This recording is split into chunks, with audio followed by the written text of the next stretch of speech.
What's up and welcome back. I'm John Stark from ActionMovieGuy.com, and you're here because you wanted a review. So make sure you click that subscribe button so that you can continue to get more of those.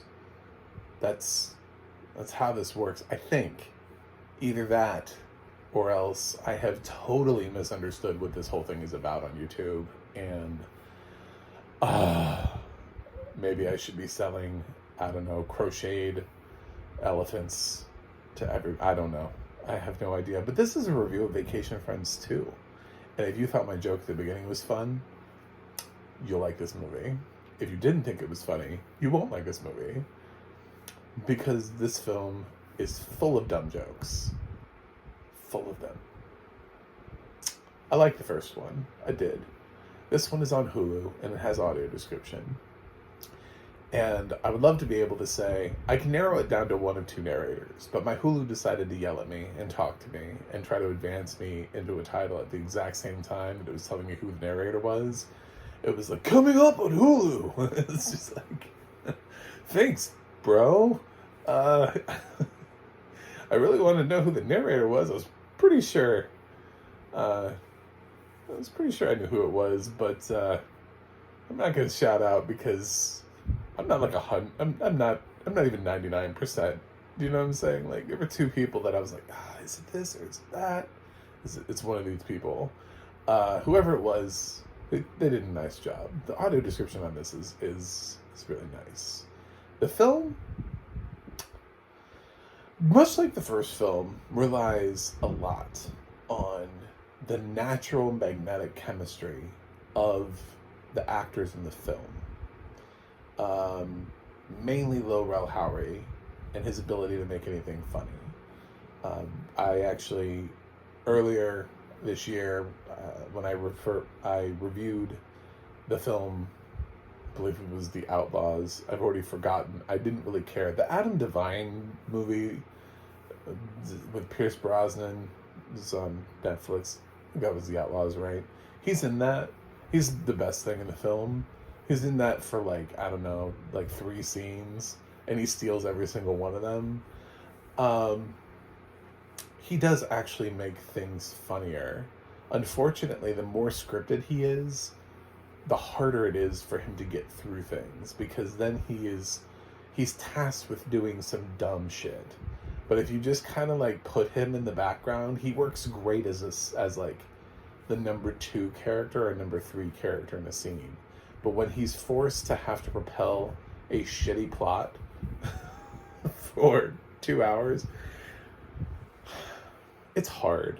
It's hard for him. And this film is hard to move through. Unfortunately, this film didn't understand why the first film worked and why the first film was funny. And instead of having John Cena and it's like Madison something, the girl who plays the other half of that couple. I wish she was. For some reason, I thought Isla Fisher was in this, and then I was like, oh my god, it's not Isla Fisher. Who is this? Yeah. I don't think this series is making her a star, but it must be nice for her to work with the other 3 actors, you know, Yvonne Orji, John Cena, and Lowell Howery, and not necessarily be as recognizable as them. And then Steve Buscemi comes along and is added to the sequel, and you know, she's having fun. I mean, she's good in her role. I just, for some reason, I really thought Isla Fisher was in this. So, yeah.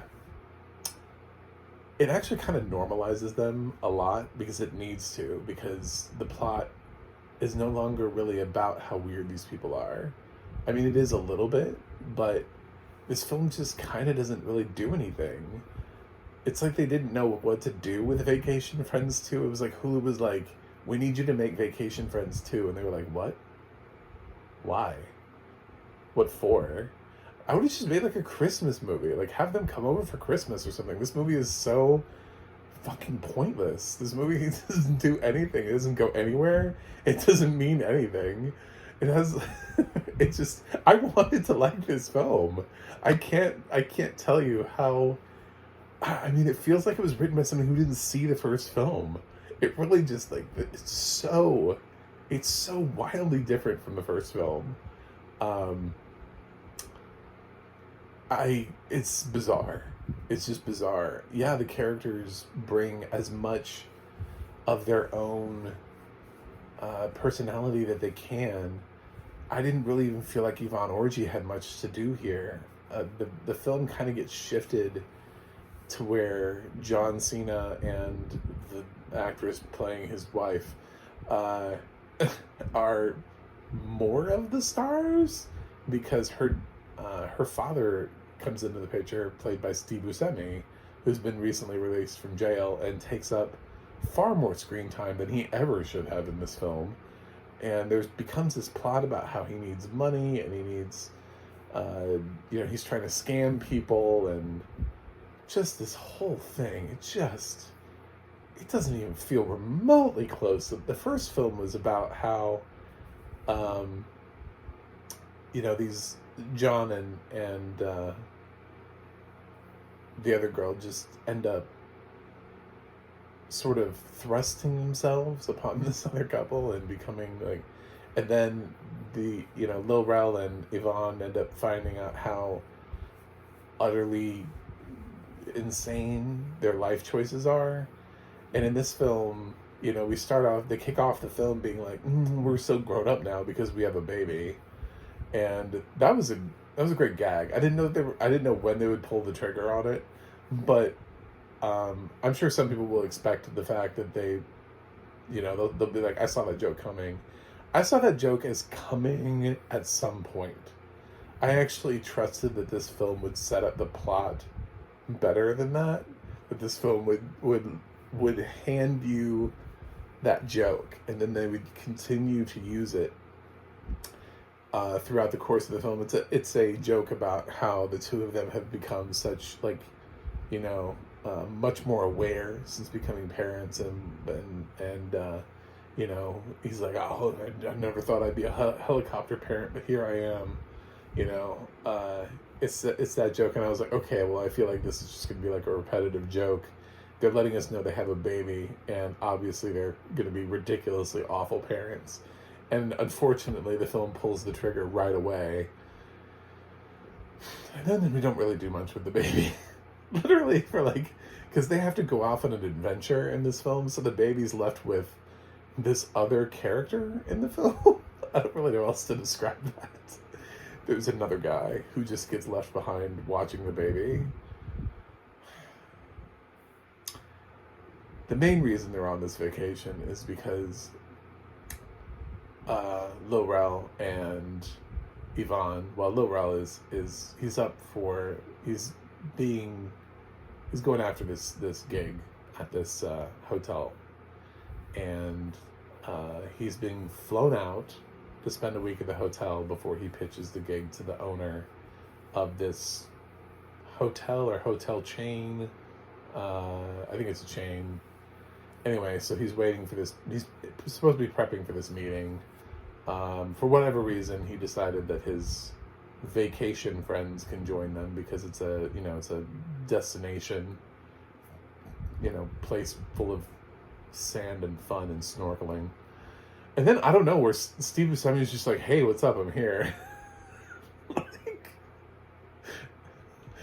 So, there are a lot of jokes in here that just don't work for me. There's a whole joke around cocaine that doesn't work for me. And it doesn't work for me because I think everyone knows what cocaine looks like.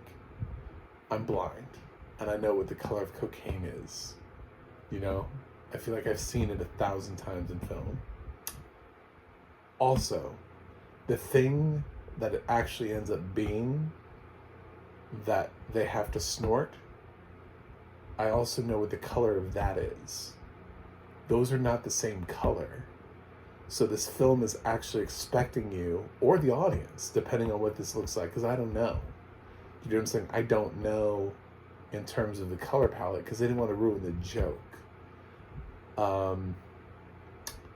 how obvious it would have been. Either they did a crappy job of making it look like the second thing and leaned in on making it look like the first thing, which means it couldn't be the second thing, or it looks like the second thing and the characters are all dumb. But that joke doesn't work for me. If you watch the film, you know what I'm talking about. There's a point in the film where Lil Rel Howery thinks he's been shipped a pack of cocaine. I'll just say that. It's enough. It's not cocaine. It's something else. But the thing that it is not the same color of cocaine, if you've ever seen it before. Not the same thing at all. It doesn't have the same consistency. And for the people who end up trying to snort it, who I believe did snort cocaine in the first film, I think they would have noticed the difference. I'm just saying. Be like handing somebody a beer and then handing somebody a cup of urine and then them being like, yeah, these are totally the same thing. You know, the consistency and everything, the coloring, sure, definitely. You know, like, no. And especially when that person's an alcoholic, I'm sure they'd be like, wait a minute, this isn't fucking beer. You should piss in my glass? The fuck is this? You know, it's just... But the film is full of these dumbass jokes, and the film goes way longer than it needs to. This film should have been under 90 minutes. If you're going to be this stupid, please cut yourself down. Do not run this. There's a plot here that I didn't care about. Steve Buscemi needed to be in this movie for 5 minutes. He's in the whole damn thing. I swear to God, this man has a giant part in this film. I love Steve Buscemi. Like, he's definitely, if I had like a top 10 list of actors who should have had an Oscar nomination by now, Steve Buscemi. This makes me want to take him off the list. I don't know. He read this script and then signed on to the film, and then he just kind of seems like he's sleepwalking through the film. It's like, maybe he didn't read the script. Maybe he just took a paycheck. I don't know. Maybe he just looked at the cast and he was like, oh, John Cena's in this. This will be fun.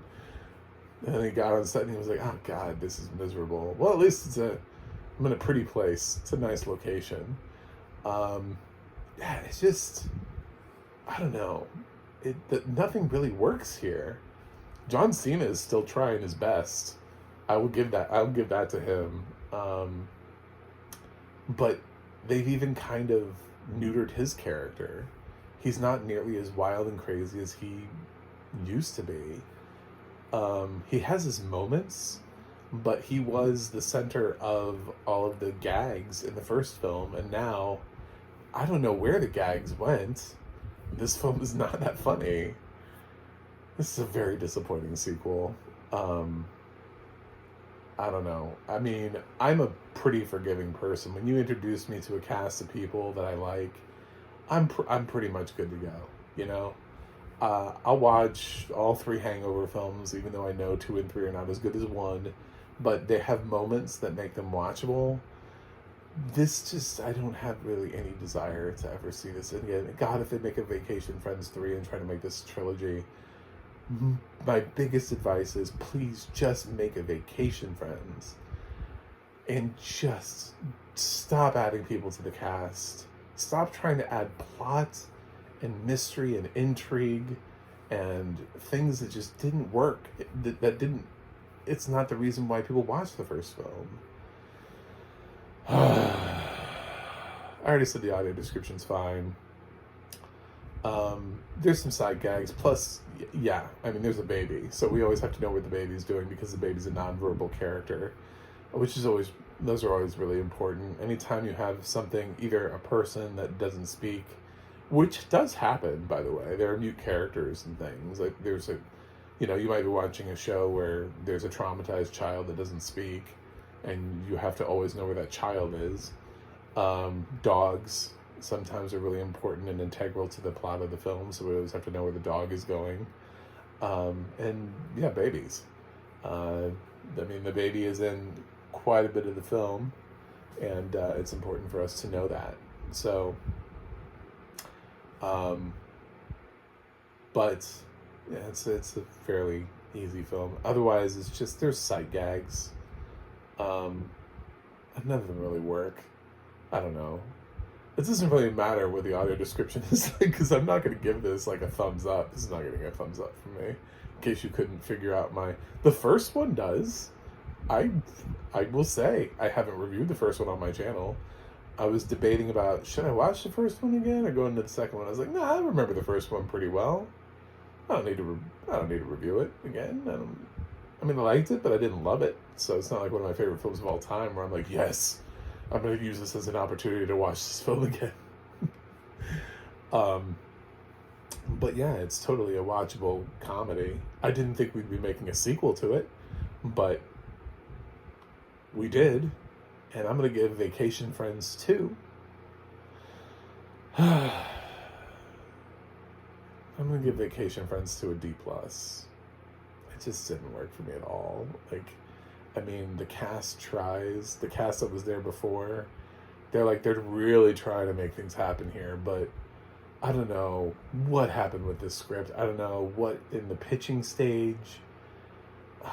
You know how everybody was making fun of Aloha because it felt like they just wanted to go to Hawaii and they cobbled together a shitty script that allowed these actors to go to Hawaii. Yeah, it kind of feels like this.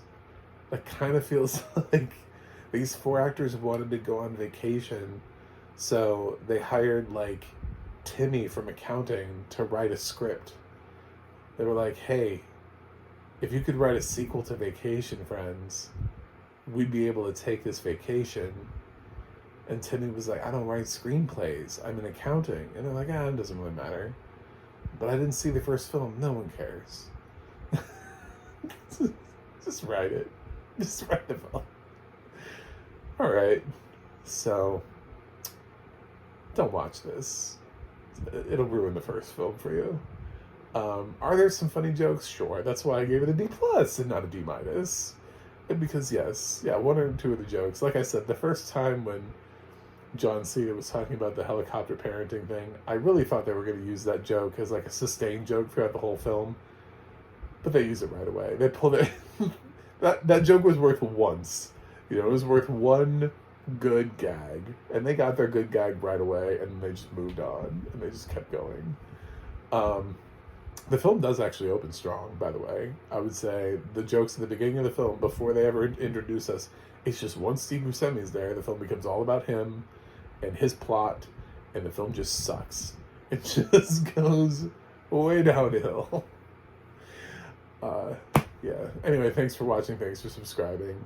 And you can follow me on Twitter, Instagram, or Threads at Mac the Movie Guy. You can go to my website, macthemovieguy.com. You can go to the audio description project, adp.acb.org. It'll let you know what is audio description, where you can watch it. And you can go to the ADNA.org. That's the ADNA.org. And you can see who's narrating your favorite films and television series there. I may regret that D+ grade. As I'm thinking right now, I did give House Party, that remake, a C-. And I think this is probably about the same level as that. Who cares? Whatever. If you go below C, you're below average, which is not a recommending. I don't know that anybody's debating C-, D+. Oh man, I would watch it if he gave it a C-. I don't know. Anyway, so I will watch something else, review it, and see you guys on the other side.